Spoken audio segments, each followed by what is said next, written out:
मैं इस वक्त इसराइल के अर्द इलाके में हूं और ये जो आप इर्द गिर्द तबाही देख रहे हैं ये ईरान के बैलिस्टिक मिसाइल की वजह से हुई है। आप देख सकते हैं यहाँ पे गाड़ियों का क्या हाल हुआ है।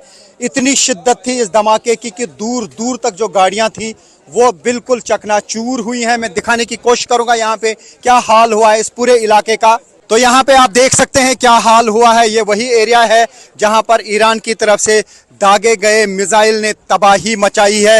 ये बसेस का हाल देखें आप, यानी जो भी एरिया में चीजें होती हैं दूर दूर तक वो चकनाचूर हो जाती हैं, चाहे वो गाड़ियां हों, चाहे वो घर हों, चाहे वो बड़ी बड़ी इमारतें हों, शॉपिंग मॉल हों, वो तबाह हो जाते हैं और दूर दूर तक तबाह हो जाते हैं। पूरी लाइन में मैं दिखाने की कोशिश करूंगा आपको कि यहाँ पे गाड़ियों का क्या हाल हुआ है। तो उससे आप अंदाज़ा लगा सकते हैं कि यहाँ पे जब मिसाइल फटता है, मिसाइल गिरता है तो उसकी वजह से क्या तबाही हो जाती है, कितना पावरफुल होता है बैलिस्टिक मिसाइल। बड़ी बड़ी गाड़ियाँ जो हैं यहाँ पे चकनाचूर हुई हैं और इर्द गिर्द का एरिया में दिखाने की कोशिश करूँगा। ये देखें, जहाँ पर भी आप नज़र दौड़ाएंगे खिड़कियाँ, दरवाजे, घर का अंदर का सामान तक बाहर आया है।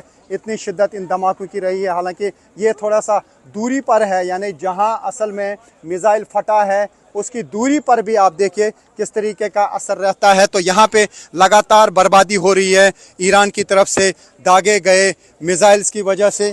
तो ये आप देख सकते हैं। मैं कोशिश करूँगा यहाँ पे आपको दिखाने की कि यहाँ पे बड़ी बड़ी गाड़ियों का क्या हाल हुआ है। ये हुआ है ईरान की तरफ से दागे गए मिसाइल्स की वजह से। और न्यूज़ 18 इंडिया की टीम है रियल ग्राउंड ज़ीरो पर, उस जगह पर जहाँ पर ईरान की तरफ से दागे गए मिसाइल ने भयंकर तबाही मचाई है।